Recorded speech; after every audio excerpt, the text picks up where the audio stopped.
So students, एक पल के लिए इमेजिन करो कि तुम्हारे चारों तरफ बहुत सारी भारी भारी गैसेस घिरी हुई है। उन गैसेस ने तुम्हें चारों तरफ से घेर रखा है, बट इसके बावजूद उन गैसों के द्वारा तुम्हें जरा सा भी प्रेशर फील नहीं हो रहा है। ऐसा नहीं कि वो गैस तुम प्रेशर लगा नहीं रहे, वो गैस तुम पे प्रेशर लगा रहे हैं, बट तुम्हें वो प्रेशर फील नहीं हो रहा है। और उस प्रेशर के बावजूद तुम यहाँ पे इजिली चल फिर सकते हो, दौड़ सकते हो, इवन किसी भी तरह की मूवमेंट कर सकते हो। अब ये आप सुन के बोलोगे सर ऐसा कैसे हो सकता है, ये तो इम्पॉसिबल है। अगर मुझ पर प्रेशर लग रहा है तो मुझे फील होना चाहिए, वो मैं फ्रीली कैसे मूव कर सकता हूँ। बट हकीकत यही है कि आज के टाइम पर हम जिस इन्वायरमेंट में, हम जहां अर्थ पे रहते हैं, हमारे चारों तरफ की जो सराउंडिंग है वो कुछ इसी तरीके से काम करती है। और इसी सराउंडिंग्स को हम बहुत ही प्यार से एटमॉस्फेयर कह देते हैं।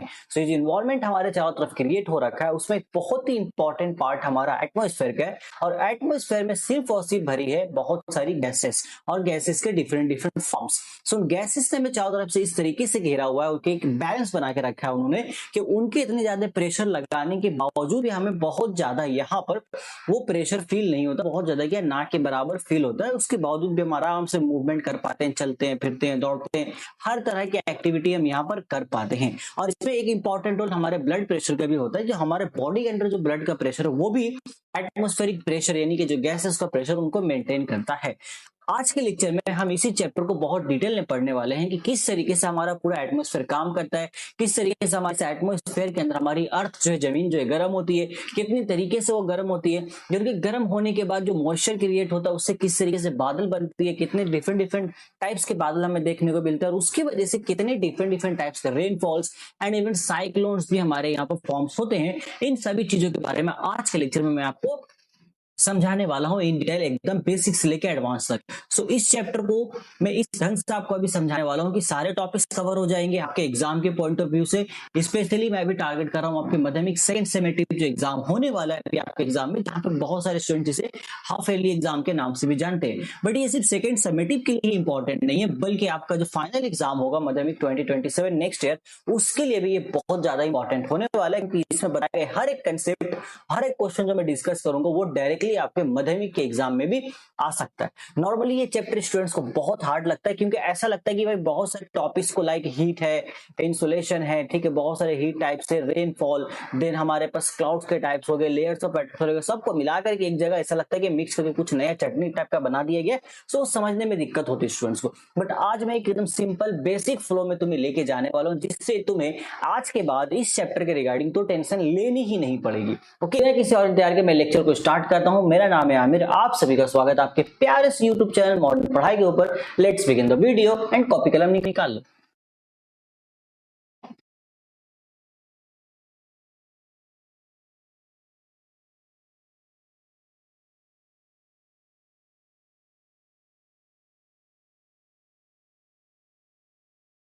हम पढ़ेंगे एटमॉस्फेयर एंड क्लाइमेट कंप्लीट। हम यहाँ पर ऐसे मैंने हेडिंग दिया रिवीजन, बट यस ये रिवीजन नहीं है, is a kind of a one short video जिसमें मैं आपको सब कंसेप्ट को डिटेल में समझाने वाला हूँ। हम टॉपिक कवर करेंगे, पहले एटमॉस्फेयर के बारे में समझेंगे, एटमॉस्फेयर क्या है, कैसे बना है, हीट एनर्जी के बारे में पढ़ेंगे, उसका प्रेशर एंड विंड्स के बारे में पढ़ेंगे, वेदर सिस्टम को डिस्कवर करेंगे, देन ग्लोबल क्लाइमेट के बारे में हम यहाँ पे चीजों को स्टडी करेंगे।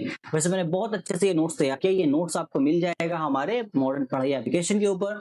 आप मॉडर्न पढ़ाई एप्लीकेशन इंस्टॉल कर सकते हैं, उसका लिंक मैं डिस्क्रिप्शन पे दिया है, और वहां जाके आपको इनरोल करना है अल्फा बैच पे, जो कि एक फ्री बैच है, और उस बैच के अंदर ही आपको ये चीजें मिल रही होंगी। ओके, समझ गए कैसे मिलेगा फ्री नोट्स, ठीक है। बाकी मैं टेलीग्राम पे भी अपलोड करने की कोशिश करूंगा, बट ये पहला प्रायोरिटी आपका होना चाहिए कि आप जा करके भाई हमारा क्या बताऊं, एप्लीकेशन से इंस्टॉल कर लो, वो बहुत बेटर है। चलो अब देखो, मैं एक थोड़ा सा सिंपल सा पे कहानी लेता हूँ, उसको समझाता हूँ। जस्ट इमेजिन कि ये आप हो। वैसे आप बोलोगे सर नहीं है, मैं तो नहीं हूँ, मतलब इतना खराब तो मैं हो नहीं सकता हूँ। फिर भी मान लो कि ये तुम ही हो, तुम्हारे ऐसे से आंख है, नाक है, देन तुम्हारी जो बॉडी है बिना खाए पिए सिर्फ मोबाइल देखते देखते थोड़े से पतले हो चुके हो। ओके, तो तुम्हारे चारों तरफ ना बहुत सारे गैसेस है, बहुत सारे गैसेस यहाँ पर है। हमने जैसे डिस्कस किया स्टार्टिंग में, बहुत सारे गैसेस हमारे आसपास है। अब हमारे जितने भी साइंटिस्ट थे जो बेसिकली जो ज्योग्राफी फील्ड से रिलेट करते थे, वो लोग क्या किया, उन लोगों ने भाई एक अच्छा ऑब्जर्वेशन किया। उन्होंने बोला ठीक है, हम ये पता लगाते हैं कि हमारे चारों तरफ ये जो गैसेस है ये किस तरीके से यहाँ पर अलाइन है। कि किस तरीके से ये हमारे यहाँ पर अलाइन है वो हम देखेंगे। एक बार बता, धुंधली पड़ रही है क्या ये? अच्छा एक सेकेंड, ना थोड़ा सा ये जो हो रहा है, ये एक मिनट, इसको मैं जहां तक देख पा रहा हूँ भाई, अब ओके, या अब ठीक है, धुंधली हो गई थी थोड़ी सी वो। तो इस तरीके से हमारे चारों तरफ एक कलरफुल, आप मान लो इस तरीके से हमारे पास भाई गैस हमें चारों तरफ से घिरी हुई है। सिर्फ उन्होंने एक ऑब्जर्वेशन किया बहुत पसंद, उन्होंने देखा कि भाई अच्छा, एक खास लेवल है जिस लेवल तक गैसों का जो कॉम्पोजिशन है वो यूनिफॉर्म है, मतलब वो टेस्ट उनका चेंज नहीं हो रहा है। जस्ट कॉम्पोजिशन का ऐसा मतलब कि टेस्ट चेंज ही नहीं हो रहा है। आप एक गिलास में शरबत पी रहे हो, पूरा एकदम टेस्ट आपको इक्वल मिल रहा है पूरे गिलास के अराउंड। तो ऐसा उन्होंने एक मार्क किया, बोला अच्छा ये जो हमारे पास है यहाँ पर जो है ना, गैस का जो कॉम्पोजिशन है वो चेंज नहीं हो रहा है, कंपोजिशन चेंज नहीं हो रहा है, और इसी लेयर को उन्होंने नाम दे दिया होमोस्फेयर।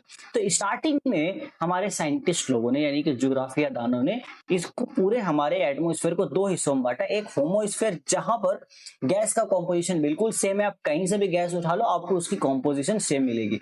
बट दूसरी हमें देखने को मिलती है हेटेरोस्फेयर, जहां पर, क्योंकि होमोस्फेयर के बाद जो लेयर स्टार्ट हो रही थी वहां से गैस का कॉम्पोजिशन बदलने लगा था। जैसे जैसे हम ऊपर जा रहे थे हमें दिखा अच्छा ऑक्सीजन गैस तो कम हो गया, कहीं पे ओजोन गैस ज्यादा है, कहीं पे ओजोन गैस कम हो जा रही है, कहीं पे कार्बन डाइऑक्साइड गैस ज्यादा हो जा रही है। इस तरीके से हमने ये ऑब्जर्वेशन किया और हमें पता चला ओके, सो हमने यहां से उस वाले लेयर को नाम रखा हेटेरोस्फेयर के नाम से। अब यहां पर क्या इंपॉर्टेंट चीज है कि ये जो हेटेरोस्फेयर है आपका, इसके अंदर आपके मल्टीपल लेयर्स आते हैं जिसको हम कहते हैं, जिसमें सबसे पहले हमारे पास आता है ट्रोपोस्फेयर, देन उसके बाद स्ट्रेटोस्फेयर, देन उसके बाद आपके पास बहुत सारे और लेयर्स, आपको पता है मेसोस्फेयर सब आते हैं, वो हमें स्टडी करना है। तो पहले होमोस्फेयर हेटेरोस्फेयर के बारे में कंसेप्ट क्लियर रखना। होमोस्फेयर जहां पे गैसों का कॉम्पोजिशन सेम है, हेटेरोस्फेयर जहां पे गैसों का कॉम्पोजिशन डिफरेंट है। सो उसकी डिफरेंट गैस के कॉम्पोजिशन के बेसिस पर ही हेटेरोस्फेयर को फर्दर 7 लेयर में डिवाइड किया गया है। आइए एक एक करके सारे लेयर्स के बारे में जानकारी लेते हैं, ठीक है। चलो, और उसके पहले थोड़ा सा बेसिक इंफॉर्मेशन मैंने यहाँ पे आप लोगों के लिए ऐड किया है, जो आपको यहाँ पर एक बार स्टडी कर लेना है कि भाई हमारा जो एटमॉस्फेयर है उसमें 78% नाइट्रोजन है, 21% ऑक्सीजन है, 0.93% हमारे पास आर्गन गैस है, देन कार्बन डाइऑक्साइड 0.04% है। अब कई बार बच्चे के दिमाग में सवाल आता है सर हमें तो सबसे इंपॉर्टेंट गैस तो ऑक्सीजन है, तो ऑक्सीजन 21% क्यों है? ऑक्सीजन को तो 78% होना चाहिए था, क्योंकि हम सब तो ऑक्सीजन को इनहेल करते हैं, सांस लेते हैं, उसके थ्रू हम जिंदा है। यस, ये आप सोच सकते हो, आपके दिमाग में ये सवाल आना चाहिए, बट इसका सिंपल जवाब है कि नेचर में एक बैलेंस बना हुआ है, उस बैलेंस को बनाए रखने के लिए ऑक्सीजन 28% ही बहुत है। अगर ये इससे ज्यादा हुआ, मान लो 30%, उससे ज्यादा हो जाता है 30%, 40%, देन हमारे लिए ये बहुत ज्यादा हानिकारक हो जाएगा, उस ऑक्सीजन से ही हम मर सकते हैं। तो एक्सेस ऑक्सीजन भी हमारी बॉडी को नहीं चाहिए। ये पूरा एक फुल प्रूफ इसमें स्टडी हुआ था कि इतना अच्छा बैलेंस हमारे नेचर में बना हुआ है कि 28% ऑक्सीजन मतलब 28% ही चाहिए। कुछ कुछ किताब में आप देखना 20 पॉइंट समथिंग लिखा जाता है, बट ओके, ओवरऑल 21% तो है। और नाइट्रोजन 78% अगर ना हो तो प्रॉब्लम ये होगी, क्योंकि ये स्टेबिलिटी प्रोवाइड करता है, वो हमारे पास मिस हो जाएगा। और डीएनए और प्रोटीन फॉर्मेशन के लिए नाइट्रोजन बहुत इंपॉर्टेंट है। तो नाइट्रोजन हम डायरेक्टली तो बॉडी में नहीं ले पाते हैं, लेकिन इसको हम डिफरेंट डिफरेंट फॉर्म्स में, नाइट्रोजन के डिफरेंट डिफरेंट प्रोडक्ट के फॉर्म्स में हम इसे कंज्यूम करते हैं, जो कि हम बायोलॉजी के नाइट्रोजन साइकिल वाले चैप्टर में पढ़ रहे होंगे आगे फ्यूचर में। कार्बन देखो 0.04% ही है, बट द प्रॉब्लम इज कि यही बहुत है। अगर इससे ज्यादा हुआ, जो कि आज के टाइम पे हो चुका है, तो ये बहुत ज्यादा प्रॉब्लम क्रिएट कर रहा है। इतना ही इसकी क्वांटिटी बहुत है पूरे दुनिया के पेड़ पौधे के फोटोसिंथेसिस प्रोसेस को कराने के लिए, और कार्बन ऑक्सीजन का जो हमारा कार्बन डाइऑक्साइड ऑक्सीजन गैस का जो यहाँ पर बैलेंस, उसको मेंटेन करने के लिए बहुत इंपॉर्टेंट है। बस अब यहाँ पे पढ़ लेना, मैंने कुछ पॉइंट्स लिख रखे जो आपके लिए इंपॉर्टेंट है, इसको रीड आउट कर लीजिएगा। एग्जाम अलर्ट क्या है, don't ignore the decimals. Methane is tiny in volume 0.002% but massive in climate impact. Nitrogen primary role is stability. Nitrogen का प्राइमरी रोल क्या है? स्टेबिलिटी है। मीथेन जैसे लिखा गया है मीथेन के बारे में कि 0.30 पॉइंट के बाद, तो ये डेसिमल आपको इग्नोर नहीं करना है। एग्जैक्ट यही आपको ध्यान रखना है कि ये पोटेंट गैस है, ग्रीन हाउस गैस के लिए बहुत इंपॉर्टेंट है, और इसी की वजह से ग्रीन हाउस गैस और भी ज्यादा डेवलप हो पाता है। तो उसकी वजह से फिर ग्रीन हाउस इफेक्ट भी होता है, जो हम आगे चेक करेंगे। अभी आ जाओ लेयर्स के बारे में हम बात करें, तो ये लेयर्स में मैंने आपको देख रखा। देखो सबसे पहला लेयर हमारे पास होता है ट्रोपोस्फेयर। ट्रोपोस्फेयर ये वही लेयर है जहां पर हम रहते हैं, और बेसिकली इसी लेयर्स में क्या होती है, सारे क्लाइमेट की चेंज हमें इसी लेयर में देखने को मिलती है। ये हम जानते हैं बहुत अच्छे तरीके से। आ जाओ एक डायग्राम बनाते हैं सिंपल सा, उसके थ्रू समझते हैं। तो पहले देखो हमारे पास एक अर्थ है, प्यारा सा नन्ना सा मुन्ना सा अर्थ है हमारा। तो हम एक अर्थ सा बना लेते हैं इस तरीके से। तो ये हमारे पास अर्थ है, एंड देन इसके ऊपर हमारे पास मल्टीपल लेयर्स है, मल्टीपल लेयर्स जो आपको पता है कौन कौन से। तो पहला लेयर हमारे पास क्या होता है, ट्रोपोस्फेयर आता है। ट्रोपोस्फेयर के बाद फिर ट्रोपोपाउस है, हाँ ट्रोपोपाउस भी है। देन हमारे पास स्ट्रेटोस्फेयर है। हमने ये पहला ऑब्जर्वेशन किया कि ट्रोपोस्फेयर हमारा 18 से 20 किलोमीटर तक फैला हुआ इक्वेटर के एंड पर, ये खासतौर से इक्वेटर पर। तो इसका जो फैलाव है नॉर्मली किताबें लिखती है कि 18 किलोमीटर की ऊंचाई तक ये है, 18 से 20 किलोमीटर तक।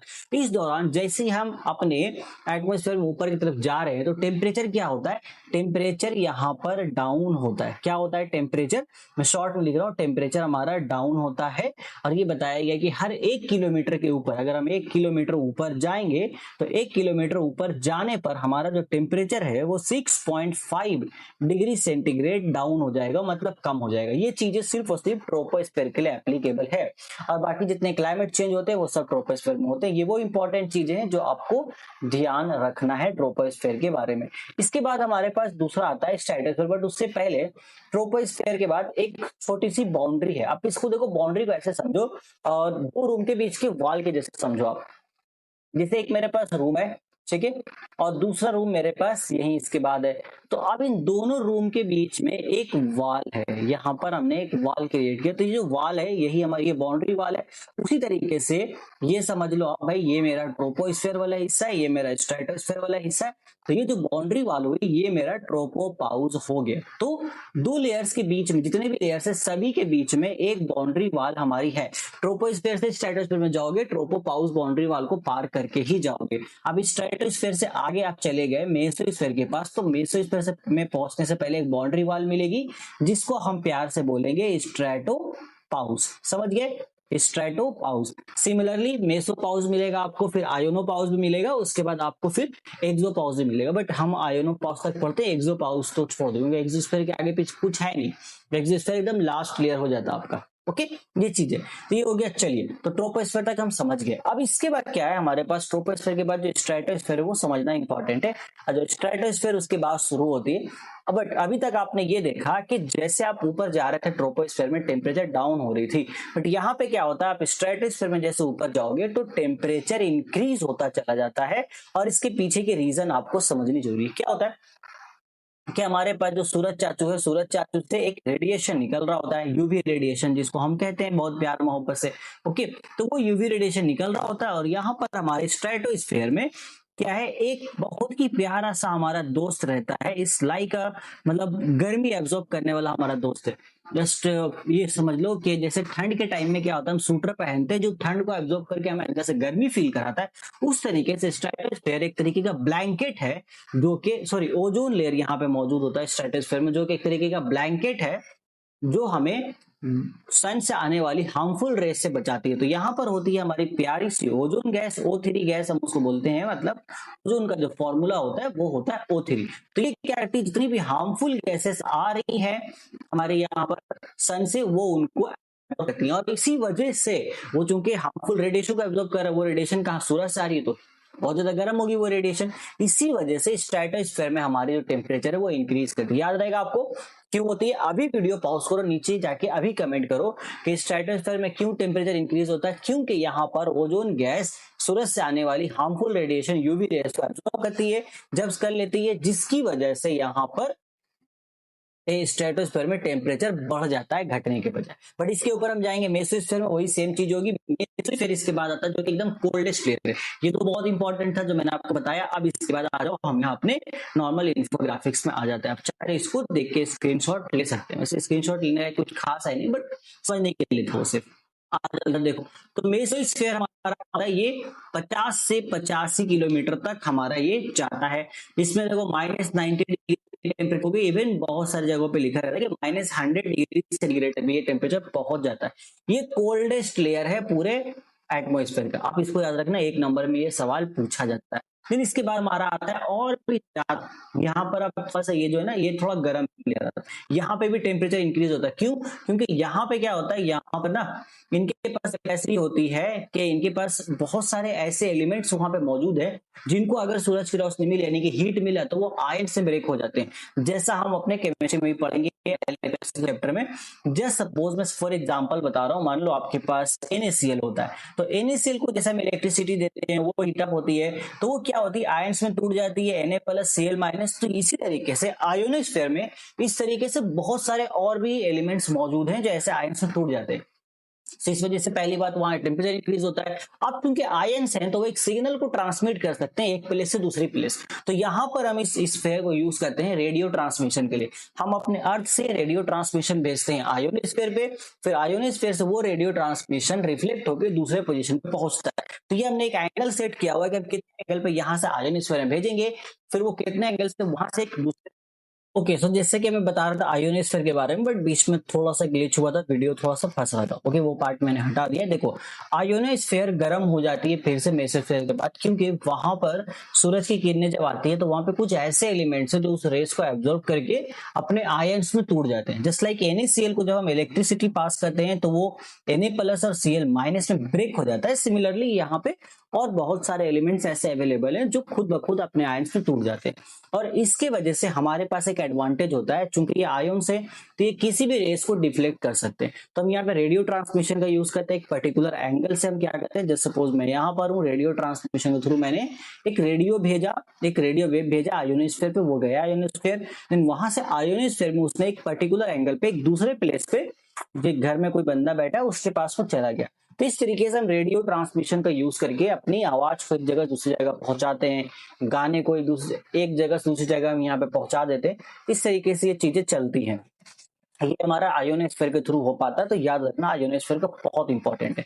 इसके बाद एक्सोस्फीयर हमारा आता है जो कि एकदम लास्ट है। एक्सोस्फीयर के बाद एक आता है मैग्नेटोस्फीयर भी आता है। मैग्नेटोस्फीयर सिर्फ आपको जियोग्राफी में ही सुनने को मिलेगा, क्योंकि जितने भी हमारे जियोग्राफियादां हैं उन्होंने ही मैग्नेट इसके बारे में बात की है, मैग्नेटोस्फीयर के बारे में। बाकी फिजिक्स में इसके बारे में कोई बात नहीं। तो फिलहाल जियोग्राफी के पॉइंट ऑफ व्यू से मैग्नेटोस्फीयर भी याद रखना। एक्सोस्फीयर और मैग्नेटोस्फीयर क्या एकदम बाहर का लेयर है जो हमारे अर्थ को स्पेस से जोड़ती है। तो ये वो जगह है जहां पर हमने सैटेलाइट बिछा रखे हैं। तो जितने भी कंट्रीज जिन्होंने अपने अपने सैटेलाइट छोड़े, तो उनके जो सैटेलाइट जो अर्थ के चारों तरफ जो ऑर्बिट में है, जो घूम रहे हैं, वो एक्सोस्फीयर में। सो इंपॉर्टेंट पॉइंट जैसे भी याद रखना, एक्सोस्फीयर पे आपका सैटेलाइट है, आयोनोस्फीयर में रेडियो ट्रांसमिशन के लिए यूज होता है। इवन आयोनोस्फीयर में ये आयंस की वजह कर ऑरोरा बोरेलिस भी बनती है। ठीक है, ये देखो, ये जो इस तरीके के बेहतरीन कलर्स तरीके का हमें नॉर्दर्न साइड में देखने को मिलता है, नॉर्दर्न पोल की तरफ इस तरीके से हमें एक नजारा देखने को मिलता है अलग अलग कलर का, तो ऑरोरा बोरेलिस बनती है। मेसोस्फीयर एकदम ठंडा होता है, इसमें जब मीटियोर्स गिरते हैं तो वो बहुत गर्म होते हैं, ये बहुत ठंडा है, तो मीटियोर्स यहाँ पर जल करके राख हो जाते हैं, पूरा उनका टेम्परेचर एकदम नॉर्मल हो जाता है, मीटियोर्स खत्म हो जाते हैं।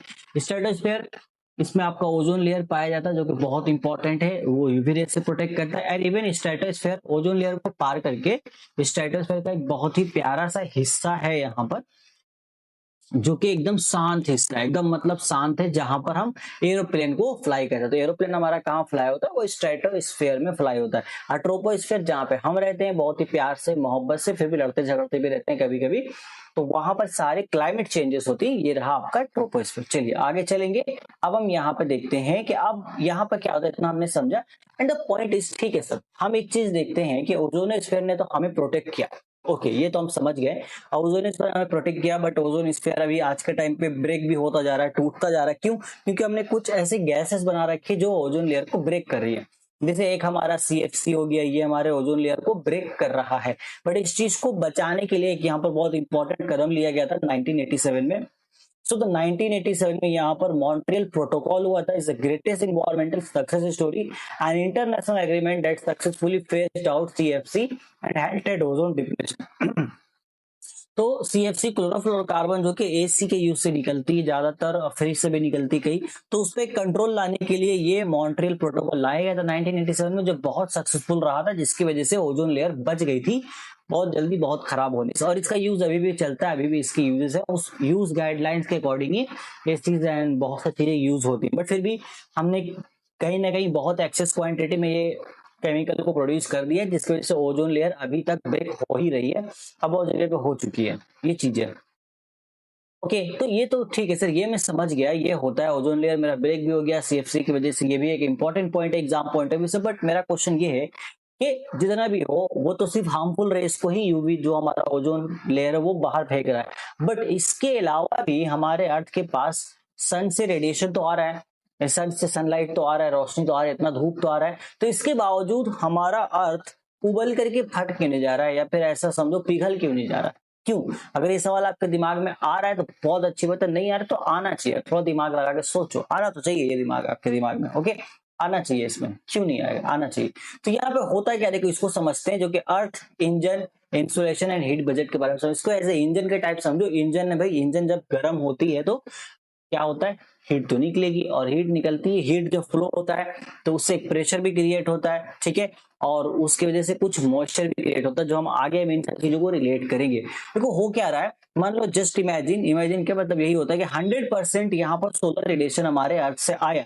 सो जब वो एंटर कर रहा है हमारे ट्रोपोस्फीयर में, जब पहुंचेगा तभी हमें वो टेम्परेचर फील होगी, बट उससे पहले वो कितने लेयर्स को पार करके आ रहा है आपको पता है। तो ट्रोपोस्फीयर में पहुंचने से पहले जब वो पहुंच रहा है, वहां पे बहुत सारे हमारे पास बादल है, देखो क्लाउड है, ठीक है, बहुत सारे हमारे पास क्लाउड है, क्लाउड के अलावा और भी डिफरेंट डिफरेंट गैसेस हैं, एंड इसके अलावा और भी जो वाटर वेपर्स है हमारे, ये सब मिलके क्या करते हैं, 30% तक इन रेडिएशन को एब्जॉर्ब कर लेते हैं, ठीक है, क्या कहते हैं, एब्जॉर्ब कर लेते हैं बेसिकली।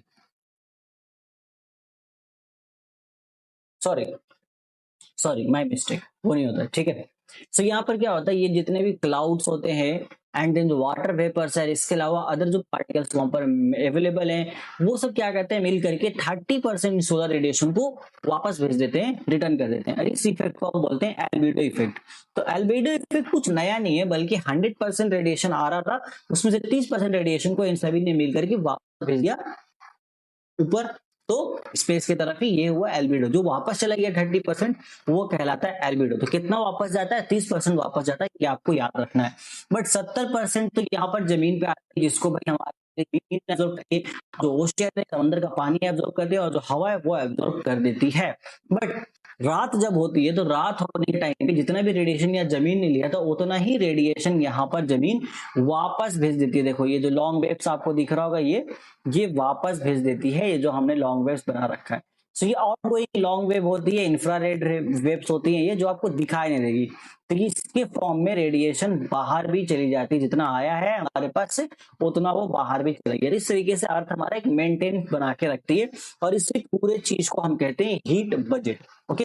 ये पूरा प्रोसेस कहलाया इंसुलेशन। तो इंसुलेशन ये पूरा प्रोसेस है, रेडिएशन आया, अर्थ गर्म हुआ, इंसुलेशन, उसमें 30% एल्बिडो जो रिटर्न हो गया, 70% अर्थ ने एब्जॉर्ब कर लिया, और वो जो एब्जॉर्ब हुआ वो रात में पूरी तरीके से बाहर चला गया। ये पूरा प्रोसेस हो गया हमारा हीट बजट। समझ में आ गया? देखो इंसुलेशन क्या होता है यहाँ समझ लो, देखो शॉर्ट में मैंने लिख रखा है यहाँ पर, सोलर इनकमिंग रेडिएशन वेरीज करता है भाई लैटिट्यूड के अकॉर्डिंग, जैसे कि आप हमारा 23.5 डिग्री, तो टिल्ट थोड़ा सा झुका हुआ, उसके अकॉर्डिंग डिपेंड करता है कहाँ कितना मिलेगा, कहाँ कितना मिलेगा, सूरज की रोशनी कहीं जाता है कहीं कम आती है। Heat budget the strike balance between incoming solar energy and outgoing terrestrial radiation, उसको बोलते हैं, जितना आया उतना बाहर गया, जो बैलेंस मेंटेन है, इसको ही हीट बजट बोलते हैं। एग्जाम्पल क्या है यहाँ पर, देखो एग्जाम के लिए इंपॉर्टेंट ये है कि सोलर रेडिएशन जो हमारा आता है वो एज शॉर्ट वेव आती है, जो कि विजिबल या फिर अल्ट्रावायलेट रेज होती है। अल्ट्रावायलेट रेज तो मैक्सिमम वो रोज रोक देती है, बट विजिबल रेज के फॉर्म में वो आती है।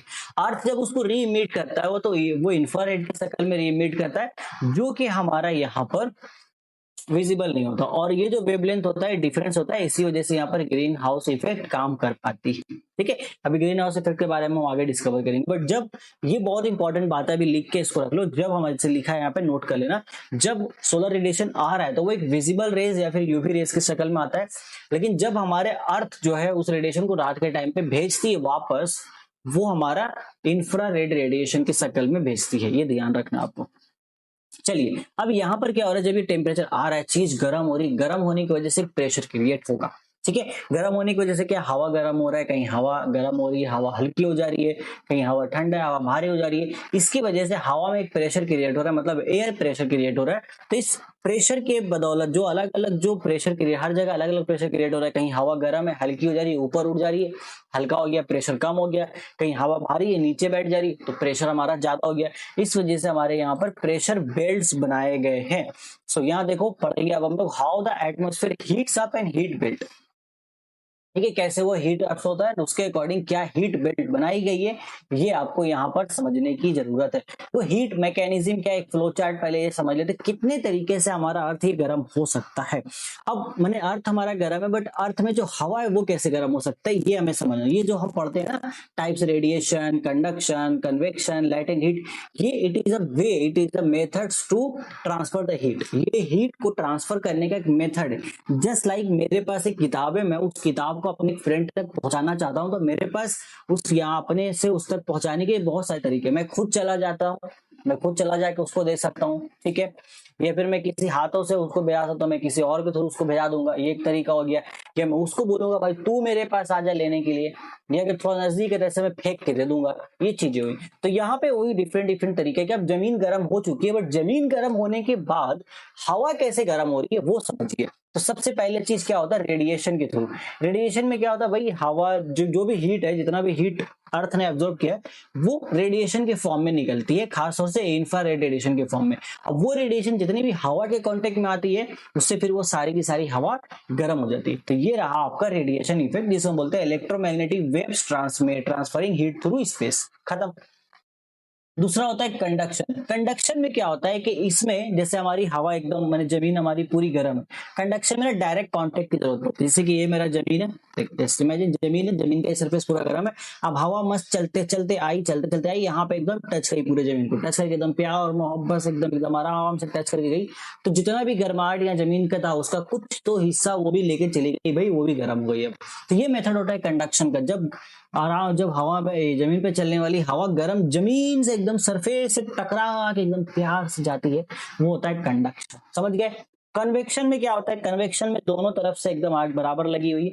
कन्वेक्शन बोलता है भाई मैं ऊपर जाऊंगा, ओके, कन्वेक्शन ही बहुत इंपॉर्टेंट। कन्वेक्शन यहाँ पे जमीन गर्म है पूरा, अब यहाँ से जो हमारी हवा है ना वो गर्म हो जाती है, गर्म हवा हल्की होती है, तो हल्की होने के बाद ऊपर उठती है, ऐसा ऐसा बोलती है, मैं चली मैं चली मैं चली ऊपर। अब मैं ये ऊपर जा रही है, ठीक है, तो ये ऊपर आता है, मान लो यहाँ पे ऊपर पहुंच गई। अब हमारा हवा आ रहा है, उधर से हवा आ रहा है, हवा आ रहा है, इन दोनों मिले, दोनों मिले, दोनों में गुटरगु हुई, बात खत्म। तो इस तरीके से क्या हुआ, ये जो गर्म हवा उठ रही थी इसने इस नॉर्मल हवा को गर्म कर दिया, तो ये हुआ हमारा कन्वेक्शन। और लैटेंट हीट क्या होता है, लैटेंट हीट इज लाइक, देखो सिंपल एग्जांपल देता हूँ, लैटेंट हीट समझ जाना। एकदम गर्म तवा लो, ठीक है, अभी जाओ तवा का एकदम गर्म करो, बट हाथ मत जला लेना, ठीक है, सेफ्टी सेफ्टी रखो, बहुत इजी। तवा को एकदम गर्म करो, ठीक है, उसके बाद उस पर पानी छिड़क दो। एकदम गर्म तवे पे पानी जब तुम छिड़कोगे, या कोई भी बर्तन जो बहुत ज्यादा गर्म उस पर तुम पानी छिड़को, क्या होता है, एकदम फटाक से एकदम भाप बन के उड़ता है। तो ये आपका लैटेंट हीट, मतलब जब जो आपका एकदम जो गर्म हवा है वो जब भाप बन जाता है, ठीक है, वो जब भाप बन जाता है तो वो इस टाइम में जो एनर्जी रिलीज हुई उसको हम लैटेंट हीट कहते हैं। गर्म तवा था, वहां पे आप समझ लो भाई गैस तो सभी जगह होती है, तो वहां पर मान लो गैस एक तरीके से पूरा एकदम गर्म है, आपने उसमें पानी का छिटकारा डाला, एकदम अचानक से वेपर बन गया, वेपर बन के निकला। तो ये जो वेपर में जो ट्रांसफॉर्मेशन हुआ ना, ये गैस से जो वेपर बना है अभी, तो ये ट्रांसफॉर्मेशन के बीच में एनर्जी रिलीज होती है जो हमें भाप की शक्ल में दिख रही है, वही लैटेंट हीट कहलाता है। तो इससे भी क्या होती है, आसपास की हवा गर्म हो जाती है। तो ये चार तरीके हुए आपके हवा गर्म हो जाने का। आई होप आपको चारों ही समझ में आ गया होगा बहुत अच्छे से। तो कंडक्शन खत्म, कन्वेक्शन बहुत इंपॉर्टेंट है। कन्वेक्शन एक ऐसा मेथड है जिसमें आपका क्या होता है भाई, ये देखो वर्टिकल मूवमेंट होता है, warm less dense air rises, cool cold air sinks. तो जो गर्म हवा होती है ऊपर उठती है, ठंडी हवा नीचे बैठ जाए, नीचे आती है, दोनों एक दूसरे से मिलते हैं, दोनों एक दूसरे को गर्म ठंडा करते हैं। देन वाटर वेपर, जब यहाँ वाटर से वेपर बनता है, ये एनर्जी रिलीज और वाटर फेज चेंजेस। एग्जांपल हमारा कंडेंसेशन, वार्म से, ये सब एग्जांपल जो आगे देंगे। जैसे लैटेंट हीट का एक और एग्जांपल मैं आपको दे सकता हूँ, जैसे जब भात बन रहा होता है, ठीक है, जब भात उबलने का काम होता है, आप जाके ढक्कन हटाओगे उसको, तो ढक्कन जब आप हटाते हो तो देखना अचानक से भाप निकलता है बहुत तेजी से, वो भाप बहुत खतरनाक होता है, उससे हाथ जल जाते हैं, क्योंकि भाई वो बहुत ज्यादा हीट कंटेन कर रही है अपने अंदर। तो हुआ क्या, आपने तो अंदर वहां पर वाटर रखा था, पानी ही था, वो पानी क्या हुआ, इतना टेम्परेचर मिलने की वजह से भाप बन गया। अब वो अंदर है भी, जैसे तुम हटाओगे भाप ऐसे फटाक से उड़ेगा, तो हीट भी रिलीज करेगा, जिसको आप महसूस, अगर हाथ डालोगे जल जाएगा, मत डालना, मत ऐसे, मेरी पिटाई हो जाएगी फिर। ये चीज होती है। अब आ जाओ, इसके बेसिस पर हमने क्या किया, हीट बेल्ट बना रखे हैं भाई अलग अलग प्रकार के। सो हमने बोला ठीक है, इसके हिसाब से हमारी जो हवा है वो भी अलग अलग चल रही है, क्योंकि हवा डिफरेंट डिफरेंट टाइप्स के हैं, जो हम आगे देखेंगे। अभी देखो global warming, green house effect है यहाँ पर, फिर हमारा हवा का हम देख लेंगे, and atmospheric pressure in the global belt हमारा यहाँ पर है। तो हम इसको ही समझ लेते हैं। अब तो बहुत छोटा सा डायग्राम हमने यहाँ रखा है, बट हम इसको पहले समझ, हमने इसको मेनली बताया अलग टाइप्स। तो ये टाइप एग्जैक्टली, इसको हमने इक्वेटर को एज अ मत लेना।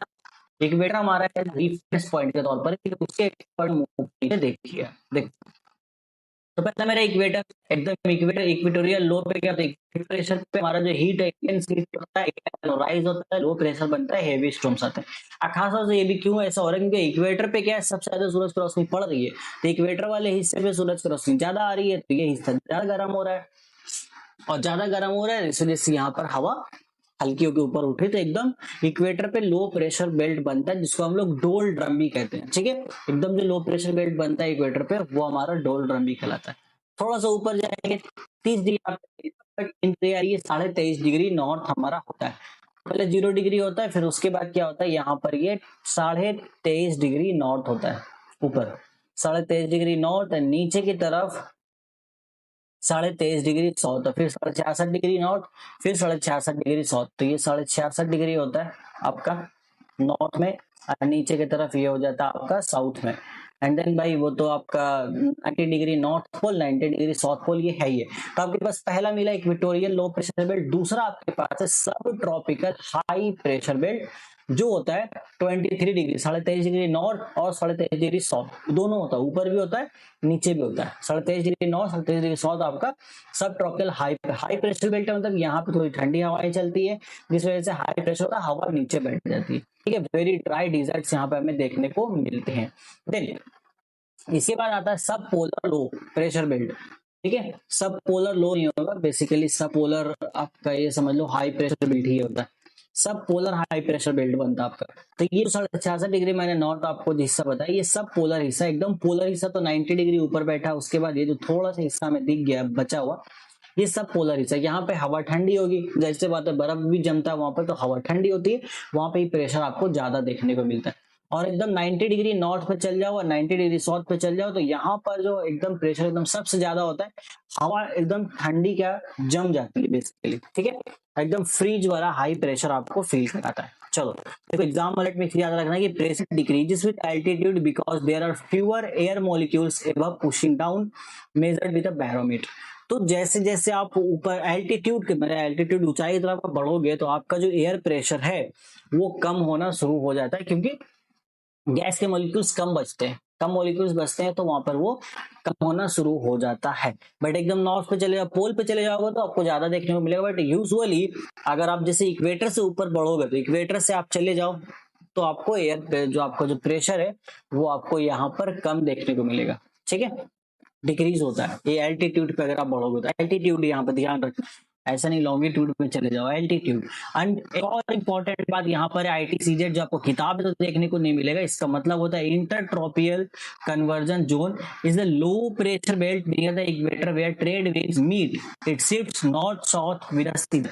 तो अभी विंड्स के टाइप हम पढ़ेंगे।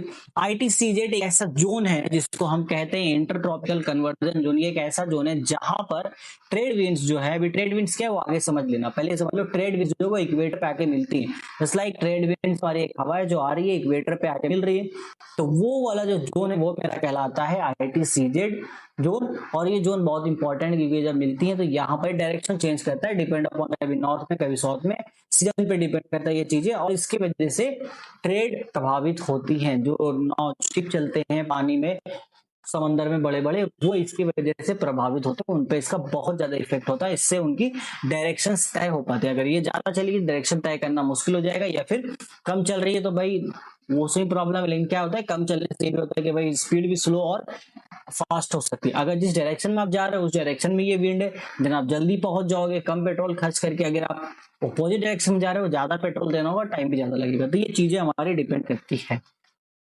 बाकी देखो ग्लोबल वार्मिंग एक हमारे पास इफेक्ट है, but global warming I don't think कि मुझे आपको ये समझाने की जरूरत है, ये आप खुद भी समझ सकते हो। ग्लोबल वार्मिंग बहुत कॉमन सी चीज है, और ग्लोबल वार्मिंग ऐसे फिजिक्स में आपने समझ रखा होगा, मैंने समझा ही दिया फिजिक्स वाले पहले चैप्टर को बहुत पहले पढ़ाया था। तो आप एक बार वही एक बार देख लेना, इसमें मैं ज्यादा टाइम नहीं दूंगा, आगे चलता हूँ मैं आपको क्लाइमेट डिसरप्शन के बारे में। तो ग्लोबल वार्मिंग ज्यादा होने से क्या हो रहा है, पहला आइस मेल्ट हो रहा है, दूसरा आइस मेल्ट होने की वजह से सी लेवल का राइज हो रहा है, तीसरा इल नीनो का इफेक्ट हो रहा है, जो कि इस टाइम इस साल हम इल नीनो का इफेक्ट देख भी पा रहे हैं अपने इंडिया में, क्योंकि इस इल नीनो के इफेक्ट की वजह से ही इतनी ज्यादा गर्मी हमारे देश में पड़ रही है। अदरवाइज इतनी ज्यादा गर्मी हमारे देश में तो नहीं पड़ती थी, अभी इस साल बहुत ज्यादा है। अब देखो, और ये मेल्टिंग तो आपको समझ में आया कि बहुत ज्यादा ग्लोबल वार्मिंग की वजह से टेम्परेचर बढ़ रहा है, तो एंटार्क्टिक में आर्टिक ओशन में जो भी मेल्ट है वो आपका मेल्ट होता है और लोअर एल्बिडो बना रहा है। Less ice is equal to lower albedo. Lower albedo का क्या मतलब है, जितना रेडिएशन आ रहा है ना उसमें से कम रेडिएशन रिफ्लेक्ट हो पाएगा। 30% अभी तक रिफ्लेक्ट हो रहा है, अब उससे भी कम अगर रिफ्लेक्ट होगा तो फिर ओवरऑल यहाँ पर प्रॉब्लम क्रिएट होगी हमारे अर्थ के लिए, जो कि हो रहा है। और जैसे जैसे ये आइस मेल्ट हो रहा है, तो ये आइस मेल्ट होने की वजह से वो लेयर जाएगा कहाँ, वो सारा पानी तो समंदर में आ रहा है, तो समंदर की लेवल राइज हो रही है, जिससे समुद्री इलाके किनारे जितने भी आबाद शहर आबाद है वो सब डूबने के कगार पर पहुंच चुके हैं। आज के टाइम पे बांग्लादेश और श्रीलंका, ये दो जो देश है ये डूबने के कगार पर है। कब डूब जाएंगे आई डोंट, डूब ही सकते हैं बहुत जल्दी। इल नीनो क्या होता है, इल नीनो में देखो रेड जो आपको सर्कल दिख रहा है, ये जो पैसिफिक ओशन होता है हमारा, पैसिफिक ओशन में टेम्परेचर बहुत ज्यादा हो रहा है। टेम्परेचर बहुत ज्यादा होने की वजह से समंदर की हवा एकदम इंटेंसली गर्म हो गई, एकदम लो प्रेशर बना करके एकदम ऊपर उठ जा रही है, और वो जो गर्म हवा है वो हमारे इंडिया की तरफ आ रही है चल के। ये इफेक्ट कहला रहा है इल नीनो इफेक्ट अभी। तो इसकी वजह से क्या हो रहा है, जो गर्म हवा आ रही है, इतनी ज्यादा जो गर्म हवा जो आ रही है उससे हमारे यहाँ पर गर्मी और ज्यादा इंक्रीज हो रहा है। और बाकी वहां पे लो प्रेशर बन चुका है, समंदर से हवा तो ऊपर उड़ गई है। ये जो खाली लो प्रेशर जो एरिया बना है, इसमें अब क्या होगा, चारों तरफ की हवा आगे दौड़ करके इसको भरने की कोशिश करेगी, जिससे बनता है साइक्लोन। और इसी वजह से कई बार हमें साइक्लोन समंदर में भी देखने को मिलता है, और वही साइक्लोन कई बार फिर आगे बढ़ता है, तो फिर देन हम यहाँ पे देखते हैं भाई कि पूरी के पूरे शहर उसने तबाह करके रखी है। अभी आगे हम साइक्लोन के बारे में भी देखेंगे। तो ये क्या होता है, ये पीरियोडिक वार्मिंग होता है। इन लेनों के बारे में जान लो, periodic warming of the central और ईस्टर्न स्पेसिफिक पैसिफिक ओशन। ये देखो होता हर साल है, बट इस साल कुछ ज्यादा हो रहा है, और इस साल इसका रुख खासतौर से इंडिया की तरफ है। ग्लोबल वेदर को ये डिस्टर्ब करता है, खासतौर से किस में इफेक्ट पड़ता है, ऑस्ट्रेलिया और इंडिया, और फ्लड्स आते हैं साउथ अमेरिका में। तो साउथ अमेरिका में तो फ्लड आता है, बाढ़ आता है, ऑस्ट्रेलिया और हमारा और इंडिया में हमारे जो दो देश है, मतलब हमारे नहीं, हम जो दो देश है यहाँ पर ऑस्ट्रेलिया और इंडिया, इनमें सूखा पड़ता है। ठीक है, ये चीज हुई, एक बार देख लो इसको अच्छे से देना। मैं चलता हूँ अब यहाँ पर विंड सिस्टम के बारे में। देखो विंड्स के बहुत सारे टाइप है, जो ये टाइप हमने कैसे डिसाइड किया, बेसिकली हमने देखा कि अलग अलग टाइप के जो विंड्स है, अलग अलग वेज में अलग अलग प्रकार से यहाँ पर चल रहे हैं, अलग अलग डायरेक्शन में, उसके अकॉर्डिंग हमने डाल दिया। फिर देखा हमने कि कुछ स्पेसिफिक विंड है जो एक स्पेसिफिक सीजन में ही आता है, गर्मी में लू चल रहा है, ठंड में ड्राई एयर चल रहा है, उस तरीके से हमने कैटेगरी बनाई है। तो यहाँ पर पहला कैटेगरी हमारा है प्लैनेटरी विंड का, दूसरी कैटेगरी हमारे पास है पीरियोडिक विंड की, तीसरी है लोकल विंड की। सो प्लैनेटरी विंड में क्या होता है आपका, इसमें तीन टाइप्स आते हैं, पहले ट्रेड विंड, फिर वेस्टर्लीज, फिर पोलर ईस्टर्लीज। तो ट्रेड विंड क्या है, ये कहां से कहां चलती है बस उतना याद रखना, उसके बेसिस पर ही इनको बांट दिया गया है। तो ट्रेड विंड आपकी चलती है सब ट्रॉपिकल हाई प्रेशर बेल्ट से लो इक्वेटोरियल लो प्रेशर बेल्ट की तरफ। ये देखो ये वाला हिस्सा आपका सब ट्रॉपिकल हाई है, ये आपका इक्वेटोरियल लो प्रेशर बेल्ट है, तो यहां से इस तरफ ऐसे इस डायरेक्शन में चलती है। अब कभी ऐसे चलती है, कभी ऐसे भी चलती है, डिपेंड करता है कि अर्थ का मूवमेंट कैसा हो रहा है, क्योंकि अर्थ तो एक टिल्ट, पहली बात अर्थ हमारा है वो तो एक टिल्ट है अपने पोजीशन से, और वो रोटेट कर रही है, रोटेट करते करते आगे भी बढ़ रही है, रोटेट करते करते आगे बढ़ रही है, उस वजह से कुछ यहाँ पर डिफ्लेक्शन होता रहता है, कभी नॉर्थ में कभी साउथ में, ये डिपेंड करता है। वेस्टर्न इस कहां से कहां तक चलती है, ये सब ट्रॉपिकल हाई प्रेशर बेल्ट से सब पोलर लो प्रेशर बेल्ट की तरफ चलती है, यानी कि इसका जो एरिया हो गया चलने का सब ट्रॉपिकल हाई प्रेशर बेल्ट। अब देखो ये वाला है सब ट्रॉपिकल हाई प्रेशर बेल्ट डूलता है, नीचे सब ट्रॉपिकल लो प्रेशर, इस तरीके से ये हवाएं चल रही है। और पोलर एस्टर्लीज नाम में पोलर है तो पोलर साइड में चलेगा, ये पोलर हाई प्रेशर बेल्ट से सब पोलर लो प्रेशर बेल्ट की तरफ चलती है।